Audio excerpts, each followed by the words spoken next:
नमस्कार, एक बार फिर स्वागत है आपका आपके अपने web news channel supreme power Hunter पर।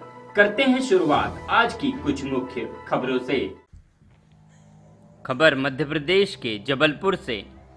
जबलपुर की दर्द भरी कहानी, जिसने देखा उसकी आंखों से आंसू छलकते रहे, जिसने सुना वो सहम गया।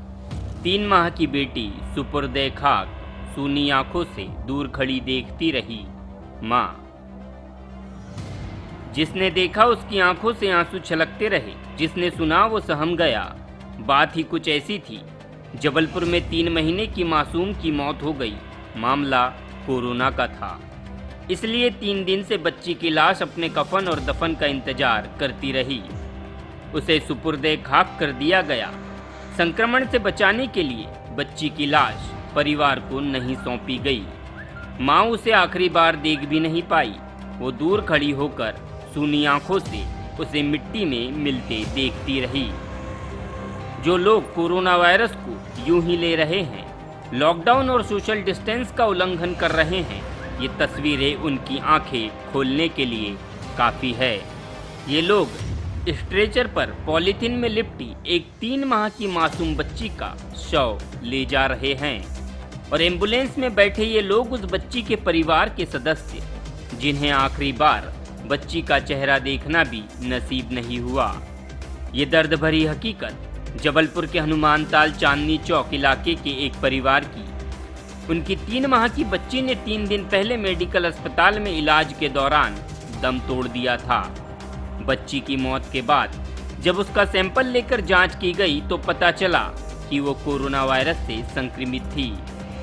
मौत के बाद 3 दिन से उसका शव मॉर्चरी में इसी तरह पॉलीथीन के अंदर पैक करके रखा रहा।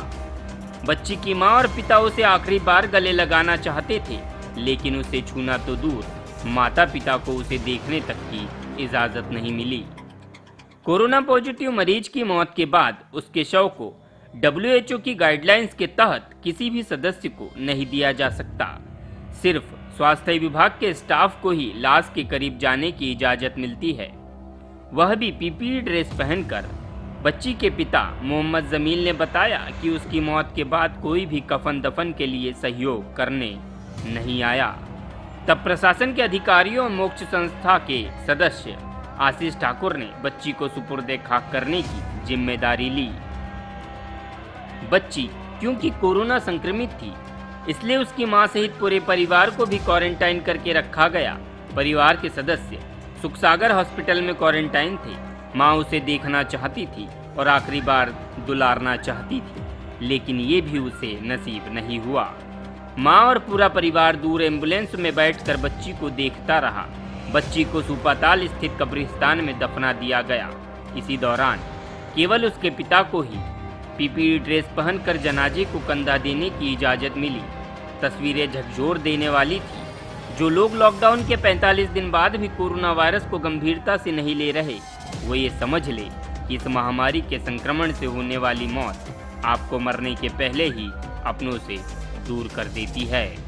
Jabalpur supreme power Hunter news bureau की रिपोर्ट।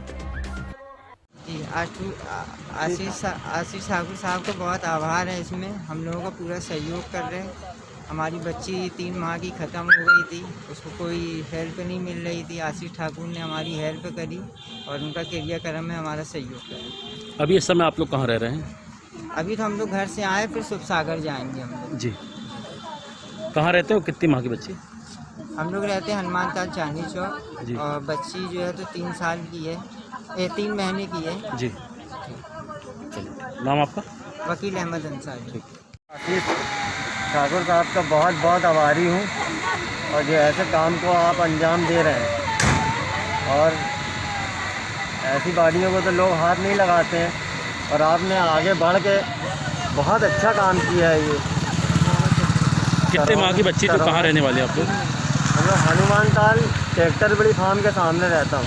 जी, 3 महीने की बच्ची है। जी। अब कोरोना कैसे लग गया उसको, ये तो पता ही नहीं है। जी, हमारे घर में कोई भी ऐसा रोगी है नहीं। अभी आप लोग कहाँ है? आइसोलेशन वगैरह कहाँ पे आप लोग को रखे गए हैं? अभी तो ये सुखसागर लेके जा रहे हैं। जी, आप लोग को? जी हाँ। कितने लोग हो? हम लोग यहाँ देखिए। 10-12 लोग। 9 लोग हैं। नाम आपका? अकील अहमद अंसारी। भारत के 10 राज्यों में तेजी से बढ़ रहे आपके अपने वेब न्यूज चैनल को सब्सक्राइब कीजिए और पाए अपने आसपास की तमाम मुख्य खबरें अपने ही मोबाइल पर, क्योंकि सुप्रीम पावर हंटर करता है मुद्दों की बात, जिनसे है जनता का सीधे सरोकार। समझौता नहीं, पहल चाहिए।